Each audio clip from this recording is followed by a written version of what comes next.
कार्तिक मास की जय कार्तिक महाराज की। एक समय की बात है, एक पेड़ पर एक इल्ली थी, एक घुन था। वो दोनों एक पेड़ पे रहते थे। तो जब कार्तिक मास का महीना आया तो इल्ली ने घुन को कहा कि चलो हम लोग कार्तिक स्नान किया करें। तो जो घुन था वो कहता मैं तो नहीं करता, मैं तो खाऊंगा पीऊंगा सोऊंगा, मैं तो कार्तिक का स्नान नहीं करता। इल्ली कहती है मैं तो राजकुमारी के पल्लू तिलक के कार्तिक का स्नान किया करूँगी। तो इल्ली जो होती है वो जाके राजकुमारी जब कार्तिक का स्नान करने आती होती है तो इल्ली उसके पल्लू पे लग के गंगा स्नान कर देती होती है। फिर जब कार्तिक मास समाप्त होता है तो थोड़े समय बाद उनकी भी जीवन लीला समाप्त हो जाती। इल्ली और घुन जो होते हैं वो मर जाते हैं, उनका जीवन खत्म हो जाता है। तो जब अगले जन्म में जाके जब वो इल्ली जो होती है वो राजा के यहाँ जन्म लेती है, राजकुमारी बनती है। और जो घुन था वो जब मर जाता है तो वो भी जन्म लेता है गधे के रूप में अगले जन्म में, वो भी उसी राजा के घर में ही जन्म लेता है।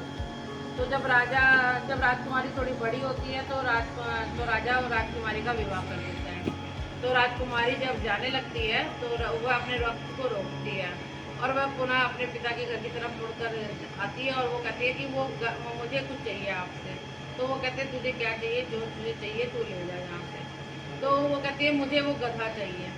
तो वो कहने लगे कि राजा कहने लगे कि तू तो चाहे तो पूरा मेरा राज ले ले, संपत्ति ले ले, सब कुछ ले ले, पर तू तो एक गधा मांग रही है। वो कहती नहीं, मुझे बस एक गधा दे दो, ये वाला गधा दे दो, मुझे और कुछ नहीं चाहिए। तो ऐसा कह के राजा उसको गधा दे देता है। तो वो राजा गधे को अपने साथ अपने महल में ले आती है, अपने महल में ले आती है राजकुमारी, जो अपने ससुराल ले जाती है गधे को। तो उसके बाद जब राजकुमारी गधे को ससुराल ले आती है तो उसके बाद दूसरे दिन जब गधा उससे ना पानी मांगता है तो वो जब गधे को पानी पिलाने आती है तो वो कहती है कि अगर तूने मेरे कहने पर गंगा स्नान कर लिया होता तो आज तेरा ये जीवन नहीं होता। जब वह इस तरह की बातें कर रही होती है गधे से तो उसकी जो जेठानियाँ होती हैं तो वो इसकी बातें सुन लेती हैं।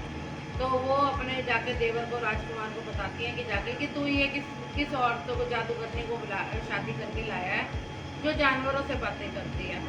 तो राजकुमार कहता है जब तक मैं अपने कानों से सुनूंगा नहीं और देखूंगा, आंखों से देखूंगा नहीं, तब तक मैं इस बात पे विश्वास नहीं करूंगा। तो अगले दिन जब वह जाके ना सीढ़ियों में छुप जाता है तो फिर वह जब राजकुमारी गधे के पास जाती है और उससे बातें कर रही होती है तो राजकुमार देखता है कि तब राजकुमारी उसको गधे को कह रही होती है कि अगर तूने मेरे कहने पे कार्तिक स्नान कर लिया होता तो आज तेरे को ये दिन ना देखने पड़ते। तो राजकुमारी की मुख से इस तरह की बातें सुन के राजकुमार गुस्से में आता है और कहता है कि ये क्या कहानी है भाई, तू जानवरों से किस प्रकार से बात कर रही है, क्या है, मुझे सारा सच बता। तो राजकुमारी पहले तो नहीं बताती है, तो कहती है सब कुछ बताना अच्छी बात नहीं है, परंतु राजकुमार कहता है नहीं, तुझे जोर डालता है कि तुझे बताना ही पड़ेगा इसका, मुझे इसको सच जानना ही जाना है कि तू ऐसे बातें इससे क्यों करती है। तो वो राजकुमारी बताती है कि पिछले जन्म में मैं इल्ली थी, ये घुन था, मैंने इसको कार्तिक स्नान करने के लिए बोला था पर ये कहता है मैं तो खाऊंगा, बाजरा खाऊंगा और ठंडा ठंडा पानी पीऊँगा। तो ये तो इसने तो अपना गेहूँ खाई, बाजरा खाई और मतलब कि ठंडा ठंडे पानी पीने के चक्कर में इसने तो कार्तिक का स्नान नहीं किया। पर मैं अपना राजकुमारी के पल्लू से लग के गंगा स्नान कर लेती थी, इसलिए मेरा जन्म इस जन्म में मैं राजा की उस कार्तिक माह के स्नान के फल स्वरूप मुझे इस जन्म में राजकुमारी का जन्म मिला और उस पिछले जन्म में इसने कार्तिक स्नान नहीं किया था तो इसलिए इसको इस जन्म में गधे के स्वरूप में जन्म लेना पड़ा। तो राजकुमारी के मुख से इस प्रकार की बात सुनकर राजकुमार कहने लगा कि क्या कार्तिक मास इतना ही पुण्य देने वाला है, इतने ही सुख समृद्धि देने वाला है, तो हम दोनों भी मिलकर कार्तिक स्नान करेंगे। अगर ये कार्तिक स्नान मास इतना ही अच्छा है और कार्तिक स्नान करने से हमें इतना ही लाभ मिलता है तो आज से मैं जब भी कार्तिक मास आएगा तो मैं तुम्हारे साथ मिलकर कार्तिक स्नान करूँगा ताकि हमारे जीवन में सुख शांति समृद्धि और बढ़ सके, धन धान्य और बढ़ सके ताकि हम अपनी प्रजा को भी सुखी जीवन दे सकें। तो इस प्रकार जब कार्तिक मास आया तो फिर वह राजकुमारी और राजकुमार और राजकुमारी ने मिलकर कार्तिक स्नान किया जिससे उनके घर में सुख संपत्ति धन संपदा बढ़ी, वैभव बढ़ा और उनकी प्रजा भी अच्छे से जीवन व्यतीत करने लगी।